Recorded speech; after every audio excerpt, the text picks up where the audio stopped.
ដល់ម៉ោងយើងលាបមុខហើយអ្នកទាំងអស់គ្នាចង់ឲ្យថាចង់បានស្បែកមុខទន់រលោងស្អាតហើយសំខាន់ណាស់ព្យាបាលមុនជាប់ស្នាមអាយុយបងប្អូនទាំង នេះ cannot make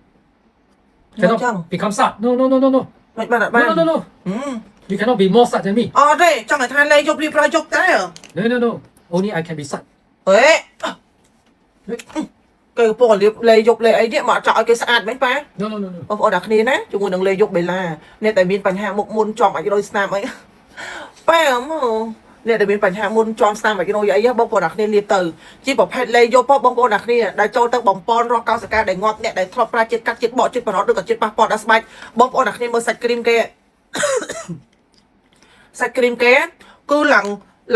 ដូចកមួនអញ្ចឹងបងប្អូនអ្នកគ្នាឡើងដូចកមួនអញ្ចឹងឃើញទេឡើងដូចកមួនហើយពេលដែលបងប្អូនលាបវិញណាគឺអ្នកដែលមានបញ្ហាមុនស្នាមមុនឬក៏ស្នាមជាំឬក៏ស្នាមដែលប្រសើរពីការញិចមុនបងប្អូនលាបតែ2ថ្ងៃ3ថ្ងៃទេបងប្អូនគឺស្បែកមុខបងប្អូនចាប់ផ្ដើមប្រែកោសិកាព្រោះអីវាគឺជាប្រភេទតងសុកជាមបងប្អូនវាគឺជាប្រភេទដូច placenta អញ្ចឹងណា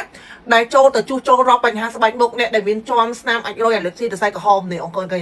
ចាហើយខ្ញុំនិយាយហើយអ្នកមានកូនដែលសៃចេះឆ្លោតត្រៃពុះធំក៏ប្រើបានដែរបងប្អូនជាមួយនឹងលេខយករបស់ខ្ញុំចាជួយកាត់បន្ថយការលាករោឬក៏អ្នកដែលគាត់ធ្លាប់ឡើងជាប់អីខ្លាំងប្រើទៅហើយមួយខ្លងបងប្អូនអ្នកគ្នាប្រើបានចិត្តមួយខែសម្រាប់បងប្អូនណាដែលគាត់ចូលទៅលក់តបដងលក់នេះឆាតមកតែនេះតម្លៃនឹងគុណភាពហើយសម្រាប់អ្នកដែលមានមុនខ្លាំងខ្ញុំបញ្ជាក់ណាសម្រាប់អ្នកដែលមានបញ្ហាមុខមុនខ្លាំងគឺត្រូវញិចក្របមុនចេញអស់សិនដូចខ្ញុំ